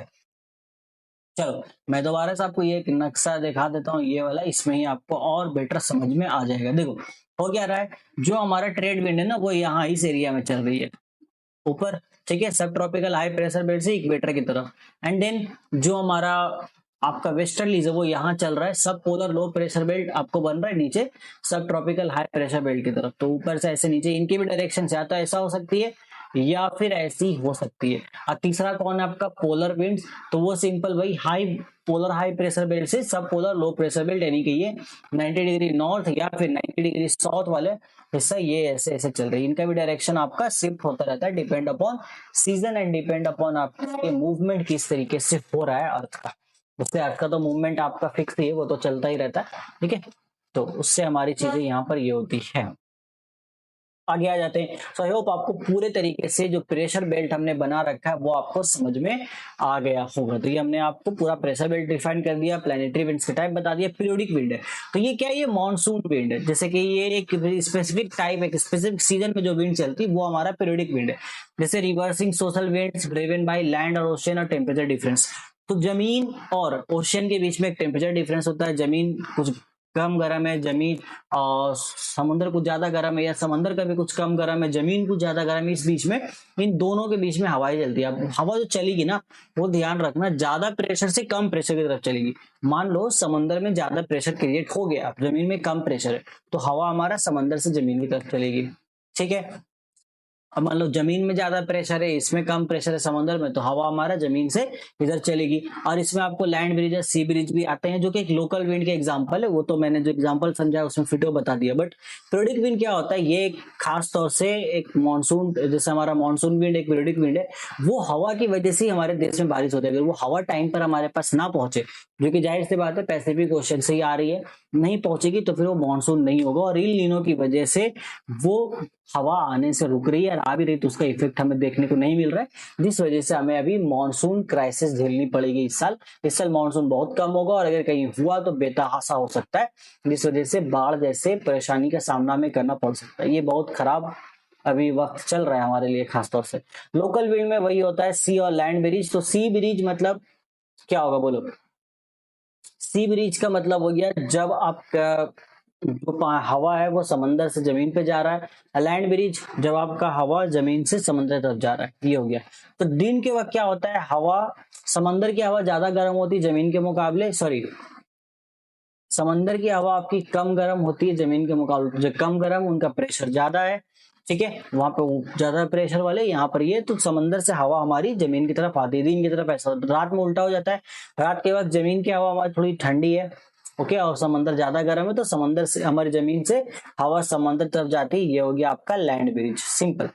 माउंटेन और वैली विंड्स क्या होता है, वो जो माउंटेन एरिया में चलते हैं आपके, तो माउंटेन एरिया में आप दिन की तरफ चले जाओ, सो वैली टू पीक, यानी कि मान लो ये आपका पहाड़ है, तो पहाड़ के नीचे तो वादी भी होगी, तो ये जो वादी है वैली से लेके ऊपर की तरफ जो हवा चल रही है, मतलब नीचे जमीन से लेके ऊपर पहाड़ की तरफ, वो आपका कहलाता है माउंटेन विंड्स। और वैली विंड्स क्या हो जाता है, रात के दिन में, रात के वक्त क्या होता है, माउंटेन से हवा नीचे की तरफ आती है, वो हो गया आपका valley winds, as simple as state. And then एक लास्ट होता है फोन विंड्स, जिसको हम कहते हैं warm dry winds rushing down leeward side of mountains. तो ये भी पहाड़ के एकदम नीचे एकदम स्लोप वाले एरिया में बहुत तेजी से चलता है, और कहीं ना कहीं ये थोड़ा बहुत हमारा इफेक्ट डालता है, इसका थोड़ा असर होता है हमारे रेनफॉल के ऊपर। तो वो तो हम देखेंगे जब टाइप्स ऑफ रेनफॉल हम पढ़ रहे होंगे। अच्छा एक चीज ध्यान रखना, यहाँ मैंने ये नहीं बताया आपको, एक वर्ड अभी कोरोलिस इफेक्ट, हो सकता है आगे लिखा होगा बट फिर भी जान दो, कोरोलिस इफेक्ट, ठीक है। कोरोलिस इफेक्ट क्या होता है कि जमीन की झुकाव की वजह से, जमीन तो चूंकि हमारा टिल्ट है, अब ये हमारा भाई कुछ हमारा जमीन जैसे एकदम, लेकिन ये कुछ टिल्ट है अपने एक्सिस पे 23.5 डिग्री या 21.5 डिग्री के अप्रोक्स, वो अपना टिल्ट है, जिस वजह से ये प्रॉपर सीधा तो नहीं है, उसमें रोटेट कर रहा है। तो इसमें क्या होता है, कभी हवा की डायरेक्शन नॉर्थ में चल जाती है, कभी साउथ में चल जाती है, तो वो चीज को कोरोलिस इफेक्ट कहते हैं कि जमीन के झुकाव की वजह से हवा का डायरेक्शन जो है वो चेंज हो रहा है, तो वो कोरोलिस इफेक्ट हमारा कहलाता है। आ गया तो अब इसके जैसे हमने आपको पहले ही बताया मैंने कि साइक्लोन यहाँ पर बनेगा भाई, साइक्लोन, एंटी साइक्लोन है, टॉर्नेडोस। ये क्या होता है, अगर इसको एक हम डायग्राम के थ्रू समझते हैं, वैसे यहाँ पर तो खूबसूरत डायग्राम है ही है। जैसे ये देखो मेरे पास समंदर है, मतलब बहुत ही खराब समंदर है, फिर भी इमेजिन कर लो है समंदर। अब इस समंदर से क्या हुआ, हवा जो है ना वो ऊपर की तरफ उठ रही है, हवा क्या हो रहा है, ऊपर की तरफ उठ रही है, हवा एकदम हल्की हुई है, एकदम ऊपर की तरफ जा रही है। और चलो वो एक टाइम के बाद हमने देखा अच्छा ठीक है, वो जो हवा है वो चल गई भाई, गायब हो गई। इससे क्या हुआ ना, यहाँ पर एक खाली जगह क्रिएट हुआ, क्योंकि हवा तो यहाँ से चली गई, तो यहाँ पर क्या हो रहा है, एक आप इमेजिन करो, यहाँ पर इस तरीके से खाली जगह क्रिएट हो गई है, क्योंकि यहाँ की जो हवा थी वो गर्म होकर के ऊपर चली गई है, वो हवा अभी यहाँ पर है, वो हमारा ऊपर की तरफ है, ये जगह हमारा खाली हो गया। अब इस जगह पे क्या होगा, ध्यान से सुनना, इस जगह पे क्या होगा, साइड में इनके चारों तरफ भाई ठंडी हवा होगी, इनके मुकाबले में जिनका प्रेशर ज्यादा होगा। तो यहाँ चूंकि एकदम खाली प्रेशर बना, अचानक से यहाँ की जो हवा तेजी से आएगी, इसमें घुसना चाहेगी, इस तरीके से घुसना चाहेगी, घुसने के चक्कर में क्या होता है, साइक्लोन बन जाता है। इस तरीके से, इस तरीके से वो लोग मस्त अपना साइक्लोन बना देते हैं, जो कि घूमते रहते हैं, घूमते रहते हैं, घूमते रहते हैं। बट इंटरेस्टिंग बात ये है कि इसका जो सेंटर है, जहां से ही बनना शुरू होगा, वो एकदम शांत हिस्सा होता है, मतलब उसमें कुछ भी छड़छड़ नहीं, वहां पर आपको प्रेशर फील नहीं होगा। आप एकदम सेंटर में चले जाओगे साइक्लोन के, आपको फील ही नहीं होगा कि आप साइक्लोन पे हो, एकदम लगे एकदम खाली चीज है। तो इसको हम प्यार से कहते हैं आई, आई ऑफ साइक्लोन। तो सेंटर ऑफ साइक्लोन को हम आई ऑफ साइक्लोन कहते हैं, क्योंकि वो एकदम शांत जगह है, इसको कहा जाता है। देखो वही डायग्राम हमारा यहाँ पर भी है, यहाँ देख लो। तो आई, अरे ब्लू कलर नहीं चाहिए मेरे को, रेड कलर लेते हैं ना। द आई काम इंटेंसली लो, लो प्रेशर पर, यहाँ पे प्रेशर भी बहुत कम होता है अंदर की तरफ एकदम। और भाई ये जो हिस्सा होता है आई का, ये भाई आपका इंटेंसली लो प्रेशर में होता है। अब बाहर की तरफ देखो, इस तरीके से देखो किस तरीके से स्पाइरल बन रहा है, ऐसे ऐसे करके बन ही रहा है ना, ऐसा ही बन रहा है आपका, इस तरीके से देखो जा रही है, घूम रहा है। तो इस तरीके से आपका यहाँ पर बेसिकली साइक्लोन बन जाता है। ये साइक्लोन कहीं पर बहुत ज्यादा खतरनाक हो जाता है, डिपेंड करता है कि कितना ज्यादा खाली प्रेशर वहां पे क्रिएट हुआ था। अब इस साइक्लोन के भी टाइप्स है। पहला आपका, एक है ट्रॉपिकल साइक्लोन, एक है extra tropical cyclone. Tropical cyclone कहाँ मिलता है, ये 3 पॉइंट है आपको याद रखनी है साइक्लोन के बारे में, जो एग्जाम के पॉइंट ऑफ व्यू से बहुत इंपॉर्टेंट है। आपके चाहे सेकंड सेमेस्टर एग्जाम हो, या फिर प्री बोर्ड हो, या फिर फाइनल एग्जाम हो, ये क्वेश्चन पूछने के चांसेस बहुत ज्यादा होते हैं। तो पहला देखो भाई, ट्रॉपिकल साइक्लोन जैसे कि इक्वेटर पे पाया जाता है, इसके लिए जो टेम्परेचर है वो 26.5 डिग्री से ज्यादा होनी चाहिए। अगर समंदर में 26.5 डिग्री से ज्यादा टेम्परेचर है, तब जाके ट्रॉपिकल साइक्लोन बनेगा, अदरवाइज नहीं बनेगा। और अगर टेम्परेचर 30 डिग्री से 60 डिग्री के बीच में है, इसे 30 से 60 डिग्री के बीच में, इस केस में ये टेम्परेट जोन हमारा आता है, इस केस में जो साइक्लोन बनेगा उसको हम बोलते हैं एक्स्ट्रा ट्रॉपिकल साइक्लोन। ठीक है। देन ड्राइवर, ड्राइवर कौन है, latent heat from warm water melting of warm and cold current. तो ट्रॉपिकल साइक्लोन किस वजह से, ड्राइवर मतलब किस वजह से वो बन रहा है, ठीक है, इसी मैंने लिखा हुआ। तो latent heat from the warm water, जो वार्म वाटर था, गर्म हवा अचानक से भाप बन के उड़ रहा, वहां से लेटेंट हीट निकल रहा है, उस लेटेंट हीट की वजह से ये ट्रॉपिकल साइक्लोन क्रिएट होती है, क्योंकि उस लेटेंट हीट की वजह से हवा गर्म हो रही है, ऊपर उठ रही है, साइक्लोन बन जा रहा है। यहाँ पे क्या हो रहा है, melting of warm and cold fronts. तो यहाँ पर क्या है, मेल्ट हो रहा है, गर्म और ठंडे फ्रंट्स का आपस में मिल रहे हैं, उस वजह से हीट का ट्रांसफर हो रहा है, हवा गर्म हो रही है, हवा ऊपर उठ जा रही है, देन वहां पे टेम्परेट जोन आपका बन रहा है। नेम क्या है, ट्रॉपिकल साइक्लोन को हम हरिकेन कहते हैं अटलांटिक ओशन में, और पैसिफिक ओशन में इसी को हम टाइफून कहते हैं। तो हरिकेन टाइफून सेम है, नाम अलग है, बस ये है, दोनों को दोनों क्या है, ट्रॉपिकल साइक्लोन। हमने extra tropical simple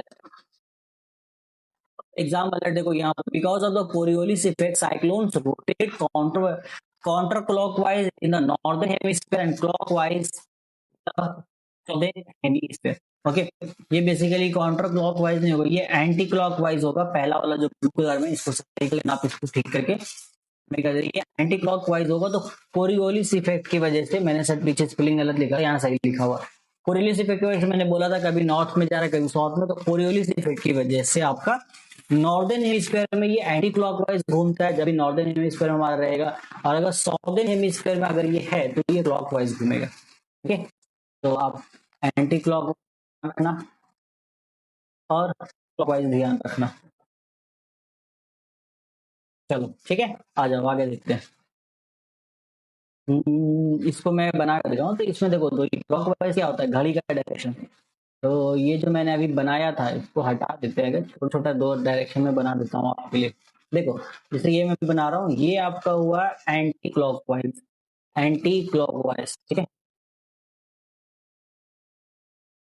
anti clock, short में लिख देता हूँ ए सी, एंटी क्लॉकवाइज। और क्लॉकवाइज घड़ी हमारी ऐसी घूमती है, तो ये हो गया आपका क्लॉकवाइज। ये सी डब्ल्यू हो जाएगा एंटी क्लॉकवाइज, और सी डब्ल्यू हो जाएगा। तो ये ध्यान रखना आपको, ये बहुत इंपॉर्टेंट है। आगे चलेंगे, आगे हो गया, चलिए आ जाओ। मॉनसून एंड जेट स्ट्रीम, अब देखो ये भी एक टाइप के, जब मॉनसून विंड्स के बारे में तो हमने समझा, जेट स्ट्रीम्स भी एक खास टाइप के क्या है, हवा है। कैसा हवा है, लेकिन ये हाई एल्टीट्यूड हवा, मतलब बहुत तेज रफ्तार में चलने वाली हवा है। कुछ ज्यादा ऐसा नहीं एकदम कुछ भारी चीज आती नहीं, नहीं है। तो क्या है, जेट स्ट्रीम आता है, एक होता है ऑफ 100 प्लस माइल पर स्पीड से चलता है हवा, वेस्ट स्पीड से at 9 to 6 kilometre altitude they drastically cut down commercial flight times. इसे कमर्शियल फ्लाइट बहुत ज्यादा दिक्कत, देखो चलता कहाँ से कहाँ तक ये, 9 to 60 किलोमीटर एल्टीट्यूड पर चलता है, जो बेसिकली आपको इक्वेटर के अराउंड देखने को मिलेगा। मान लो ये वाला एक प्रॉपर हिस्सा है, ठीक है, ये प्रॉपर हिस्सा हमारे अर्थ में, इस हिस्से में ये जेट स्ट्रीम आपका चल रहा है, लेकिन चलता किस रफ्तार से, इसकी रफ्तार एकदम साई साई करके जो आवाज क्रिएट होता है ना, ये करता है 100 माइल पर आवर है भाई, किलो पर मीटर भी नहीं बोल रहे हम लोग, kilo per hour, 100 mile per hour है।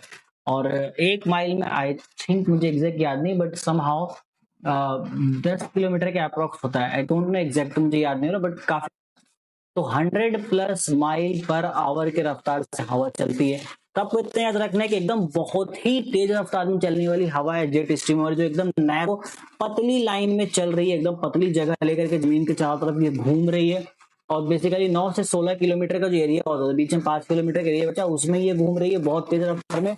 रफ्तार 100 माइल पर आवर से ज्यादा ही होता है, जिसकी वजह से अब उस एरिया में जितने भी एरोप्लेन अगर फ्लाई करेंगे तो उसका टाइमलाइन तो डिस्टर्ब होगा, वो फ्लाई नहीं कर पाएंगे, क्योंकि ये एक्सीडेंट करा सकता है, ठीक है, वो तो फ्लाई नहीं होगा भाई।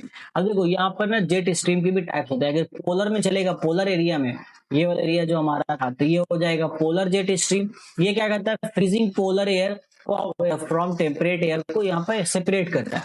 फ्रीजिंग पोलर एयर, ऊपर का हमारा जो फ्रीजिंग पॉइंट है एकदम ये वाला, ठीक है, एकदम तो ये वाला पॉइंट है फ्रीजिंग पॉइंट, और थोड़ा सा नीचे जो हमारा था सब पोलर हाई प्रेशर बेल्ट, मतलब थोड़ा सा टेम्परेचर जहाँ पे ज्यादा होगा इसके मुकाबले में, ये दोनों पॉइंट को ये सेपरेट कर देता है, ये होता है। तो मैं ये जो दूसरा वाला जो पॉइंट है, इसको मैं ब्लैक कलर से बना देता हूँ, चलो, ये पॉइंट्स को सेपरेट कर देता है, इस तरीके को काम करता है, ओके, चलो, ऐसा होता है ये। इसके बाद सब tropical jet stream affects tropical air masses. तो सब ट्रॉपिकल, वो तो हम बता दिए, एयर मासेस मतलब जितना बहुत ज्यादा एयर को तो डाइल्यूट वो करेगा ही। एयर का मास का मतलब है, जो अब एक जगह पे मान लो पर्टिकुलर क्वांटिटी में वो ऑक्सीजन गैस मौजूद है, और भी दीगर गैसेस वहां पर जो अदर गैसेस अवेलेबल है, बट ये हवा इतनी तेज रफ्तार में चलती है कि वहां के गैस की क्वांटिटी को डिस्टर्ब कर देती है, कुछ उड़ा के कहीं और चली गई, कहाँ से कहाँ, इस तरीके से डिस्टर्ब होती है। और इससे हमारे जो फ्लाइट वाला मैंने पॉइंट का, वो भी ध्यान रखना, वो बहुत इंपॉर्टेंट है, एग्जाम में पूछ की जाती है। तो ये उसी का हमने डायग्राम बना के आपको बताया, ये मानसून रिवर्सल के मैंने बात की, summer monsoon and then winter monsoon, ठीक है। ये आप एक बार डायग्राम से जैसे समझ लो, जो मोस्ट विंड होती है वो ओशन टू लैंड ही चलती है, जिसकी वजह से हेवी रेन आता है, और जो ड्राई विंड होती है वो लैंड टू ओशन चलती है, इससे ड्राई सीजन आता है। तो जो हेवी रेन होती है वो कब होगी, जब हमारी हवा समंदर से जमीन की तरफ चलेगी, उसके वजह से हेवी रेन आ रहा होता है, जो कि हम अपने सी ब्रिज में भी देखा हमने। क्योंकि यहाँ पर हमारा जो हवा है समंदर वाला ठंडा है, कूलर प्रेशर है, हमारा जमीन के पास प्रेशर कम है, तो हवा जब हाई प्रेशर से लो प्रेशर मारे, उस वजह से हेवी रेन ये लेके आती है। बट ये उल्टा होगा, हमारी जमीन से हवा चलेगी समंदर की तरफ, तो इससे हमारा प्रेशर तो भाई यहाँ पर हमारे पास ज्यादा प्रेशर है, तो इससे एक ड्राई मॉइस्चर क्रिएट होता है, जिस वजह से इस हवा में ड्राइनेस होती है, मॉइस्चर ज्यादा होती भी नहीं है। इससे क्या होता है, ड्राई सीजन होता है। तो याद रखना हेवी रेन कब होगा और ड्राई सीजन कब होगा। अब आओ थोड़ा सा रेन के बारे में बात कर लेते हैं। लास्ट पॉइंट हमारा हाइड्रोलॉजिकल साइकिल, आपको पता ही है हाइड्रोलॉजिकल साइकिल क्या होता है, बट यहाँ पर क्या है, हाइड्रोलॉजिकल साइकिल से ज्यादा इंपॉर्टेंट मैं यहाँ पर पॉइंट डालूंगा ड्यू फॉग स्मॉग के ऊपर, ठीक है। और यहाँ पर एक टर्म आती है रिलेटिव, तो कौन सा टर्म आता है, बोलो, रिलेटिव क्या आता है, बोलो, रिलेटिव ह्यूमिडिटी आती है, या फिर एक और टर्म हमारा आता है ना। देखो रिलेटिव ह्यूमिडिटी की हम बात करते हैं, ह्यूमिडिटी क्या होता है, amount of water vapour in the air, simple सी बात है। Relative humidity actual water vapour divide by maximum capacity at that temperature into 100। Simple भाषा में कहता हूँ, हमारा जो हवा है ना, हमारा जो हवा है, उस हवा की एक कैपेसिटी है कि वो कितना वाटर वेपर अपने पास रख सकता है, कितनी नमी उसमें हो सकती है, ठीक है, कितना वाटर वेपर हो सकता है। अब ये वाटर वेपर जितना ज्यादा होगा हमारे लिए उतनी ही गर्मी प्रोड्यूस करेगा, ये अच्छी बात नहीं है। तो ह्यूमिडिटी कई बार टेम्परेचर कम होता है लेकिन ह्यूमिडिटी ज्यादा होती है, तो वो प्रॉब्लम करती है। तो ह्यूमिडिटी सिंपल क्या है, the amount of water vapour, कोई भी वाटर वेपर जो हमारा यानी कि जो भाप होता है वो कितना वो रख सकता है, पानी का भाप हवा अपने अंदर, ये चीज होगी। अब रिलेटिव ह्यूमिडिटी क्या है, ये एक तरह का रिलेटिव एक टेम्परेचर, एक पर्टिकुलर टेम्परेचर पे हवा अपने अंदर कितना वाटर वेपर स्टोर कर सकती है, इसको हम कहते हैं रिलेटिव ह्यूमिडिटी। इसको कैलकुलेट करना बहुत आसान है। एक्चुअल वाटर वेपर कितना है, मान लो एक्चुअल वाटर वेपर 100 है, ठीक है, लेकिन एक पर्टिकुलर टेम्परेचर हमारा है 30 डिग्री सेंटीग्रेड। अब उसमें जो हमारी हवा है सिर्फ और सिर्फ 40% ही वाटर वेपर को होल्ड कर पा रही है। हम दोनों को डिवाइड करेंगे, इंटू 100 करेंगे, रिलेटिवनेस हमें पता चल जाएगा कितना उसने कर रहा है। सिंपल भाषा में रिलेटिव वही है कि एक्चुअल जितना कर रहा है उसके कंपैरिजन में इस पर्टिकुलर टेम्परेचर पे कितना वाटर वेपर हवा के अंदर है, वो कहलाता है relative humidity. Simple as that, इससे ज्यादा कुछ दिमाग नहीं लगाना है। अब जब ये कैपेसिटी एकदम भर जाती, मतलब इसकी जितनी कैपेसिटी हमारी हवा की थी भर जाने की, एकदम भाई कैपेसिटी था पूरा का पूरा भर गया, अब बोला अब मैं वाटर वेपर अपने अंदर नहीं ले सकता। इट्स लाइक एक बीकर है मेरा, ठीक है, सिंपल वैसे ही समझ लो, इसको एकदम समझना आसान है आपका। जैसे एक बीकर है, अब इस बीकर में मैं मान लो भाई मैं कितना पानी डाल सकता हूँ, मैं 10 लीटर पानी डाल सकता हूँ, तो ये 10 लीटर पानी मैं इसमें डाल रहा हूँ, इसके लिए समझ लो एज ह्यूमिडिटी। या फिर ये बर्तन को आप समझ लो कि ये आपका एयर है, ठीक है, इसके अंदर आप मैक्सिमम 10 लीटर ह्यूमिडिटी डाल सकते हो। वैसे वो लीटर में नहीं होता, मैं समझाने के लिए बता रहा हूँ। 10 लीटर आप डाल सकते हो, तो ये इसकी पूरी ह्यूमिडिटी। बट हमने क्या किया, टेम्परेचर चेंज किया, हमने बोला 30 डिग्री टेम्परेचर पर रखते हैं। इसने बोला भाई 30 डिग्री टेम्परेचर पर मेरे पास सिर्फ 4 लीटर ह्यूमिडिटी रखने की कैपेसिटी है। तो रिलेटिव कितना आएगा 40%, मतलब 40% रिलेटिव ह्यूमिडिटी आई 30 डिग्री टेम्परेचर पर। टेम्परेचर चेंज करेंगे, रिलेटिव ह्यूमिडिटी चेंज होगी। अब एक टाइम ऐसा आया कि भाई इसका जो कैपेसिटी था ना, इसकी कैपेसिटी कितनी थी, मतलब भाई मैं तो रख सकता हूँ आपका पूरा का पूरा 10 लीटर, तो इसको हमने पूरा का पूरा 10 लीटर ही भर दिया। तो ये होता है सैचुरेशन पॉइंट, मतलब जितनी कैपेसिटी थी हवा की वो हमने पूरा का पूरा उसको भर दिया, तो ये होता है सेचुरेटेड पॉइंट, ठीक है, ये सेचुरेशन। इसको हम शॉर्ट में भी बोल सकते हैं कि सेचुरेशन ऑफ ह्यूमिडिटी। और जब ये सिचुएशन पार हो जाता है तब बनता है ड्यू, उसको बोलते हैं ड्यू पॉइंट। इट मींस अब लीकेज चालू हो गया भाई, मेरा ये पूरा कंटेनर था, इसकी कैपेसिटी 10 लीटर की थी, मतलब 10 लीटर तक वो ले सकता था, लेकिन उससे ज्यादा हो गया, तो ज्यादा होने से क्या होगा, वो तो बाहर निकलना चाहेगा, रहेगा कहां से, तो लीकेज होना शुरू हो जाता है। इस तरीके से एक स्पेसिफिक अमाउंट ऑफ एयर है हमारे पास, एक पर्टिकुलर टेम्परेचर पर एक खास ह्यूमिडिटी उसके पास हो सकती है, मान लो 100 ह्यूमिडिटी उसके पास हो सकती है, बट अब वो 100 पूरा फुल हो चुका है और उससे ज्यादा होने लगा, 105 हो गया, अब वो संभाल नहीं पाएगा, तो वो यहाँ से लीकेज शुरू होगी। जो लीकेज होकर निकल रहा है उसको कहते हैं ड्यू पॉइंट, ठीक है। देखो यहाँ पर क्या आता है ड्यू पॉइंट, देखो मैंने लिखा है यहाँ पर साइड में, मेरा मार्कर कहीं कभी गायब हो जाता है। Dew point is the specific temperature at which air becomes 100% saturated. Once the air hits the dew point condensation becomes immediately. तो यहाँ पर क्या होता है, कंडेंसेशन शुरू हो जाता है। जैसे due point hit, due point वो एक स्पेसिफिक टेम्परेचर जहां पर 100% सेचुरेटेड हो गया, अब वो और ज्यादा नहीं ले सकता, बट फिर भी अगर है तो वो लीकेज होगा। बट ड्यू पॉइंट पहुंचने के बाद कंडेंसेशन शुरू हो जाता है। क्या हो जाता है, कंडेंसेशन शुरू हो जाता है। आगे देखो ड्यू बनता कहां पर, देखो ड्यू कहां पे बनेगा, अगर ये जो ड्यू है, जैसे कि ये ड्यू क्या है, फॉर्म ऑफ कंडेंसेशन, जैसे कि हमने बता दिया जब 100% सेचुरेशन हो गया, तो यहाँ पर जो हमारा वाटर वेपर है एयर के पास, वो क्या करेगा, वाटर वेपर अब कंडेंस होना शुरू होगा, क्योंकि उसके पास अब जगह नहीं है और ज्यादा उसमें आता जा रहा है, तो वो अब कंडेंस होना शुरू होगा। इस लाइक वही 10 लीटर वाला एग्जांपल ले लो, पूरा भर चुका है, अब ये पूरा का पूरा इसमें पूरा भर चुका है, तो ये बोलेगा ठीक है मैं एक काम करता हूँ, मैं अब कंडेंस होना शुरू करता हूँ, कंडेंस होना थोड़ा सा जगह अब कम लेता हूँ, अब जगह थोड़ा कम लेंगे, एक जगह इकट्ठा हो जाएंगे। तो इससे ना अलग अलग फॉर्म बनता है कंडेंसेशन का, एक डिफरेंट डिफरेंट फॉर्म हमें देखने को मिलता है, जिसमें से पहला चीज है हमारे पास ड्यू। तो फॉर्म ऑफ कंडेंसेशन दो है, एक है ड्यू और एक है फॉग। ऐसे ड्यू कब होता है, जब कूल सरफेस के नाइट में हमारा मतलब सरफेस पे बनता है, और ये कब होता है, cloud at ground level, radiation fog equal to cooling valleys advection, ये हो गया, ठीक है। देखो सिंपल भाषा में बोलता हूँ, थोड़ा कैमरे के सामने आ जाता हूँ, उसके बाद मैं आपको सिंपल भाषा में समझाता हूँ इसे। देखो सिंपल भाषा में क्या है, ये मेरा सरफेस है, तो रात के टाइम पे जो कंडेंसेशन हो रहा था, वो कंडेंसेशन अगर रात के टाइम पे सरफेस पे आपका गिरेगा तो ड्यू के सर्कल में गिरता है, एकदम सरफेस पे जब गिरा है तो वो ड्यू के सर्कल में गिरेगा, जिसको हम क्या कहते हैं, शबनम, जो हमें घास में देखने को मिलता है, पत्तों पे देखने को मिलता है। तो ये कंडेंसेशन का ड्यू फॉर्म है जो हमें सरफेस लेवल पे देखने को मिलेगा। बट सरफेस पर ऊपर चले जाए, जो हमें बादल पे थोड़ा देखने को मिलता है, बादल से मतलब बादल नीचे ही है, तो वो होता है मेरा फॉग। फॉग हमें ठंड के टाइम में देखने को मिलता है, सॉरी हाँ फॉग, फॉग ठंड के टाइम में कितना होता है, वो ऊपर होता है काफी सरफेस लेवल से। अब नॉर्मली मतलब 10 फीट 20 फीट या उससे ज्यादा आप चले जाओ तो 30-40 फीट की हाइट तक आपको देखने को, नॉर्मली 10 फीट की हाइट तक हमें वो फॉग देखने को मिलता है। एकदम सरफेस पर तो ड्यू, थोड़ा सरफेस ऊपर है तो वो हो गया फॉग। अब इसी फॉग में सुनना अच्छे से, फॉग स्मॉग में ना बहुत कंफ्यूजन होता है बच्चों को, बट इसी फॉग में अगर इंडस्ट्रियल धुआं मिला दूं, इंडस्ट्रियल धुआं बोलने से मतलब है कारखानों से धुआं निकल रहा है, या घर में चूल्हा जलने की वजह से धुआं निकल रहा है, लकड़ी के जलने से, कोयले के जलने की वजह से, किसी भी चीज के जलने की वजह से धुआं निकल रहा है, वो धुआं जाके अगर इस फॉग में मिक्स हो गया तो वो बन जाता है स्मोग। समझ गए? फॉग क्या आता है? प्योर फॉर्म ऑफ कंडेंसेशन जो सरफेस से थोड़ा ऊपर लेवल पर जमीन पे पड़ा हुआ है, लटका हुआ। बट अगर उस फॉग में हमने धुआं मिला दिया तो वो बन जाता है स्मोक। तो fog plus smoke is equal to smoke, यही होता है।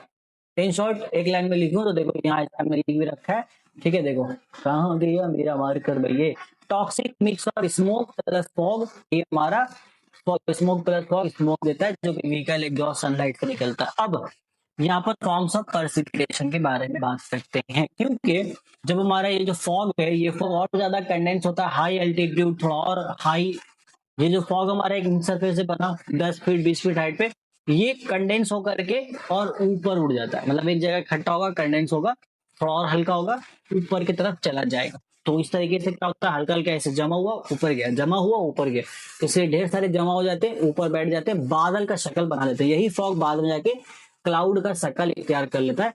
और क्लाउड भी बहुत टाइप का होता है। देखो एक होता है हमारे पास कीरस क्लाउड, जो इस तरीके से एकदम डिस्टॉर्टेड देखने को मिलेगा, अलग अलग प्रजाति का, अलग अलग इस तरीके से एकदम डिस्टॉर्टेड शेप होता है।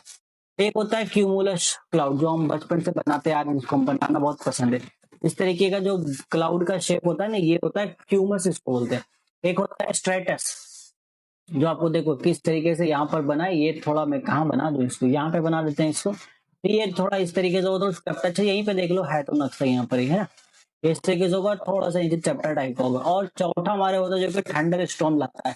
ओके, तो इसको हम बोलते हैं क्यूमिलो निम्बस। क्या बोलते हैं? क्यूमिलो निम्बस, जो थंडर स्टॉर्म लाता है, जो कुछ इस तरीके का है। देखो देखा जाए तो ये लेंस के जैसा है ना, इस तरीके से शेप ये बना लेते हैं। तो ये अलग अलग प्रकार के शेप बनते हैं, अब जिस तरीके से भी भाई वो कंडेंस हो जाए हवा पे जाके, उस तरीके से ये बन जाता है। सिंपल सी बात है, इस तरीके से खत्म बात, ये हो गया। चलो, तो अब जब ये क्लाउड बन गया, तो क्लाउड जब बन जाता है तो जैसे भारी हो गया क्लाउड ना, आप संभलता नहीं है, तो वो बरस्ट होता है क्लाउड, फिर मतलब पानी बरस के पानी की शक्ल में बरसता है, उसको हम कहते हैं परसिपिटेशन। तो यहाँ पर क्या हुआ, पहले एयर वाटर वेपर को एब्जॉर्ब कर रहा था, करते करते करते एकदम सेचुरेट हुआ, फिर कंडेंस हुआ, उसे ड्यू बना। वो अगर वो जो कंडेंस था वो सरफेस पे आया, ड्यू हुआ, अगर सरफेस से ऊपर लेवल पर फॉग हुआ, फॉग में धुआं मिला, स्मोक बन गया। अब वही फॉग ऊपर उठ उठ के कंडेंस होकर बादल बन गया, फिर बादल बना, फिर वो पानी बरस, पानी के शक्ल में बरस गया नीचे। ये पूरा हमारा हाइड्रोलॉजिकल साइकिल यही होता है। बादल के अलग अलग टाइप से जो आपको मैंने बता दिया। तो पहला हमारा रेन की शक्ल में गिरता है, स्नो की शक्ल में, हेल की शक्ल में और स्लीट की शक्ल में। देखो रेन एकदम बेहतरीन शक्ल में, मतलब वाटर ड्रॉप्स गिर रहे हैं भाई पानी से, वो बारिश हो गई हमारी। तो इसको हम मेजर करते हैं, इसकी टीपिंग मतलब कितनी तेजी से, इसको हम किससे, रेन गॉज, इंस्ट्रूमेंट का नाम याद रखो, रेन गॉज इंस्ट्रूमेंट से हम ये मेजर करते हैं कि रेन हमारा किस तरीके से कितना स्पीड में हो रहा है। देन सुनो condense directly into ice below freezing. तो ये डायरेक्टली क्या होता है, फॉर्म ऑफ प्रेसिपिटेशन, पानी था वो बहुत ज्यादा ठंडा पानी हो गया, अब वो डायरेक्ट ही बर्फ जम गया, बर्फ की लेयर जम गई है, वो डायरेक्ट सुनो हो गया। और अगर बड़े बड़े पत्थर के टुकड़े में या फिर छोटे छोटे पत्थर, सॉरी पत्थर बोल रहा हूँ, सॉरी सुनो, छोटा सुनो, ये थोड़ा बड़ा सुनो, ऐसे छोटे छोटे सहेल के सहेल बोलते हैं इसको, बर्फ के टुकड़े को, अगर उसकी शक्ल में जमीन पे गिर रहा है देन वो हेल है। Rain pushed up into freezing thunder storm of draft. तो पानी ऊपर में बहुत ज्यादा ठंडी हो चुकी है, अब ठंडा होगा तो बर्फ बनेगा, तो वो ठंड होकर एकदम बर्फ बन चुकी है। तो वो कई बार बर्फ इसलिए भी नीचे हमारी जमीन पे गिरता है पानी के साथ साथ, क्योंकि वो पानी था जो बहुत ज्यादा ठंडा हो चुका था। इसके बाद एक होता है sleet, rain drops that free on the way down.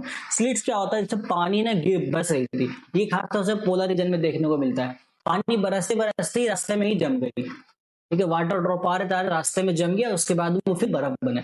एक होता है कि बर्फ डायरेक्ट ही बन के, बर्फ डायरेक्ट बादल से ही हमारा बर्फ की शक्ल में वो गिर रहा है पानी जो था। एक हुआ कि पानी आ रहा था लेकिन रास्ते में बर्फ बन गया, वो स्लीट्स। ठीक है, ये चार टाइप्स के होते हैं आपके प्रेसिपिटेशन। बस इतना ही था बेटा, इससे ज्यादा कुछ है नहीं इस चैप्टर में। एक मास्टर कंपैरिजन हमने यहाँ मैंने कर रखा है मेजर क्लाइमेटिक रीजंस के बारे में, जो कि जानना आपको जरूरी है फिलहाल, क्योंकि हमने इस डिफरेंट डिफरेंट जितने भी अलग अलग जगह पे अलग अलग प्रकार के टेम्परेचर, हमने टेम्परेचर बेल्ट देखा, ठीक है, प्रेशर बेल्ट देखा, देन अभी हमने रेन के बारे में देखा कि कितने टाइप्स के रेन भी हो रहे हैं यहाँ पर अलग टाइप के, कहीं बर्फ गिर रहे हैं, कहीं पानी गिरते गिरते ही बर्फ बन जा रहा है। इस वजह से डिफरेंट डिफरेंट क्लाइमेटिक रीजन हमारे बन रहे हैं, जो आपको जानना है। और इसमें से एक तो बहुत इंपॉर्टेंट है क्लाइमेटिक रीजन, वो मैं बता रहा हूँ आपको, आ जाओ। ये लास्ट करेंगे, इसके बाद हमारा ये चैप्टर कंप्लीट हो जाएगा। पहला क्या है यहाँ पर रीजन समझ लेना, एक होता है वेट इक्वेटोरियल क्लाइमेट, दूसरा होता है ट्रॉपिकल मानसून, तीसरा होता है हॉट डिजर्ट, चौथा है मेडिटेरियन, पांचवा है टंड्रा, इसको टुंड्रा भी बोलते हैं। आगे जाओ। लैटिट्यूड्स कहाँ का पाया जाएगा, ये 10 डिग्री नॉर्थ से 10 डिग्री साउथ पे पाया जाता है, ये 10 डिग्री नॉर्थ से 25 डिग्री साउथ पे, 30 डिग्री नॉर्थ साउथ में। मेडिटेरियन बहुत इंपॉर्टेंट है, यहाँ से सवाल पूछना है एग्जाम में, बहुत इंपॉर्टेंट है। 30 डिग्री नॉर्थ से 40 डिग्री 30 40 डिग्री नॉर्थ साउथ में पाया जाता है टुंड्रा, ये हो गया हाई पोलर। टेम्परेचर आपका ये रहेगा 25 से 30 डिग्री रहता है पूरा साल, यहाँ पर वेट यहाँ पे वही रहता है। यहाँ पे हॉट डिजर्ट एक्सट्रीम है, ये हॉट समर मिड विंटर, ये मतलब मेडिटेरियन क्लाइमेट बहुत ही गजब का हमारे पास है। यहाँ पे क्या होता है, हॉट समर मिल्ड विंटर, मतलब समर तो हॉट होगा और विंटर थोड़ा सा मिल्ड होता है। और ये एक ऐसा रीजन है जहां पर समर में उतनी बारिश नहीं होती, मानसून में भी नहीं होती, बल्कि विंटर में बारिश होती है। मतलब मेडिटेरियन क्लाइमेट रीजन एक ऐसा रीजन है जहां पर ठंड के मौसम में ज्यादा बारिश होती है। यूं कह लो कि ठंड के मौसम में एक तरीके से इनका मानसून होता है, इसलिए बहुत इंपॉर्टेंट है। वेट इक्वेटोरियल क्लाइमेट, जहां पर हम अभी रह रहे हैं, हमारा यह आसपास एरिया, ये वेट इक्वेटोरियल क्लाइमेट है। यहाँ पर रेनफॉल भाई 2000 से 3000 मिलीमीटर हो जाती है, क्योंकि इवन है, इतना होना चाहिए। ड्राई रीजन में हमारे पास ट्रॉपिकल मानसून में 2000 मिलीमीटर तक बारिश होती है। एंड यहाँ पर ड्राई रीजन हॉट डिजर्ट रेगिस्तानी इलाके में बहुत कम होती है। लेकिन यहाँ क्या होता है, 470 में 700 मिलीमीटर तक होता है, बट ये कब होता है, विंटर सीजन में होता है। इसी वजह से यहाँ पर ओलिव्स और ग्रेप्स जो होते हैं ना, वो बहुत अच्छे से ग्रो पाते हैं। तो ओलिव्स और ग्रेप्स ये ठंड के सीजन में मिलते हैं हमें, खासतौर से ठंड के सीजन में इनको बारिश चाहिए। तो बारिश कहाँ मिलेगा, मेडिटेरियन क्लाइमेट रीजन में। जो भी हिस्से, जो भी वर्ल्ड मैप का हिस्सा मेडिटेरियन हिस्से में आता है, वहां पर ओलिव्स और ग्रेप्स बहुत अच्छे से ग्रो हो पाते हैं। तो आगे देख लो, वेट इक्वेटोरियल में क्या होता है, डेंस फॉरेस्ट पाए जाते हैं। जैसे कि हमारे आसपास देखो डेंस फॉरेस्ट है, अभी तो काटा जा रहा है बट है। तो ये डिसीज फॉरेस्ट होता है, यहाँ पर एकदम कैक्टस वगैरह हॉट डिजर्ट में पाए जाते हैं। ओलिव्स यहाँ हो गया। यहाँ पर क्या होता है, लास्ट वाला टुंड्रा, यहाँ पर स्नो मिलता है आपको भाई, ये बहुत कम बारिश है यहाँ पर। और इनका जो टेम्परेचर होता है वो बिलो 0 डिग्री होता है, मतलब एवरेज टेम्परेचर ही 0 डिग्री से नीचे ही रहेगा आपका, क्योंकि हाई पोलर रीजन में नॉर्थ पोल साउथ पोल में पाए जाते हैं। तो यहाँ पर ना वेजिटेशन, मतलब मोसेस और पर्मा फॉरेस्ट, मोसेस और पर्मा फॉरेस्ट, ये टाइप के फॉरेस्ट यहाँ पर पाए जाते हैं। ओके, चलो देखो। सो climate is the ultimate system हो गया। इंसुलेशन की हीट क्रिएट करता है, उसकी वजह से प्रेशर क्रिएट होता है, देन प्रेशर हवा क्रिएट करता है, विंड से मूवमेंट क्रिएट होती है, and water determines the climate reason. से बहुत बेहतरीन बात लिखी है ये मेरे द्वारा। देखो क्या हो रहा है, स्क्रीन शॉट बताता हूँ जितना हमने पढ़ा कि क्लाइमेट हमारा पूरा अल्टीमेट सिस्टम ने इस चैप्टर में पढ़ा। पहले तो एटमोस्फेयर हमने समझ लिया, इंसुलेशन की वजह से क्या हो रहा है, हीट क्रिएट हो रहा था। अब वो जो हीट है, वो हीट से प्रेशर क्रिएट हो रहा है, क्योंकि हवा गर्म हो रही है तो लो प्रेशर, ठंडी हो रही है ज्यादा प्रेशर। अब प्रेशर की वजह से क्या हो रहा है, यहाँ पर आपका हवा क्रिएट हो रहा है, तो हीट की वजह से प्रेशर क्रिएट हुआ, उस प्रेशर की वजह से हवा क्रिएट हुआ, हवा बहना शुरू हुई, हल्की हवा चली गई, ठंडी हवा वहां रुक गई। अब हवा बहने की वजह से, हवा का जो मूवमेंट हो रहा है उसकी वजह से पूरा क्लाइमेटिक रीजन डिसाइड हो रहा है। अब किस तरह की हवा जा रही है, गर्म हवा, अगर जैसे कि हमारा गर्म हवा ठंडा हवा की तरफ जा रहा है तो ड्राई रीजन हो जाएगा, ठंडा हवा गर्म हवा की तरफ जा रहा है तो बारिश हो सकती है, बारिश होती है वहां पर। किस तरीके से हमारा पूरा क्लाइमेट ये डिसाइड होता है। आई होप कि जितनी भी इंपॉर्टेंट चीजें थी मैंने वो कवर किया आपके एग्जाम के पॉइंट ऑफ व्यू से, इसमें कुछ भी ज्यादा मैंने मिस नहीं किया, क्योंकि पूरा का पूरा चैप्टर आपको बहुत ज्यादा हेल्प करने वाला है आपके एग्जाम के पॉइंट ऑफ व्यू से। आई होप आपने अभी तक पूरा देख लिया होगा। नीचे एक बार मुझे कमेंट जरूर कर देना कि क्या आपने इसे पूरा कंप्लीट देखा है कि नहीं, मुझे पता चले कि आपने आया कि नहीं आता। वैसे मैं एक क्वेश्चन छोड़ के जाता हूँ, कोरियोलिस इफेक्ट का पूरा सेंटेंस आपको नीचे कमेंट में लिखना है। कोरियोलिस लॉ भी है बेसिकली, जो मैंने आपको समझा दिया है कि जब नॉर्दर्न हेमिस्फीयर में रहते हो तो हवा आपकी दाएं जानिब चलेगी, बाएं जानिब ऐसा होता है, वो जो एंटी क्लॉकवाइज बताया, ये आपको याद रखना। वो एक प्रॉपर स्टेटमेंट है कोरियोलिस इफेक्ट का, वो मुझे एक बार आप नीचे कमेंट में करके बताना, मैं देखता हूँ कितने स्टूडेंट इसे कर पाते हैं, तो समझ में आ जाएगा कितने स्टूडेंट आखिरी तक थे वीडियो के इस लेक्चर पे। ओके, चलो फिलहाल आज के लेक्चर में इतना ही था बच्चों मेरी तरफ से। बाकी इसके नोट्स आपको मॉडर्न पढ़ाई एप्लीकेशन पे मिलेंगे, वहां से जाके आप डाउनलोड कर लीजिए। ओके, एंड इसके मॉक टेस्ट भी मैं लेकर के आ रहा हूँ, फ्री मॉक टेस्ट, वो सब आपको मॉडर्न पढ़ाई एप्लीकेशन पर ही मिलेंगे। तो इंतजार किस बात का, जाइए इंस्टॉल कीजिए, डाउनलोड कीजिए और लुत्फ उठाइए सारे फ्री मटेरियल्स का। तब तक take care, till then goodbye, मिलता हूँ आपसे नेक्स्ट लेक्चर में। All the very very best for exam preparation.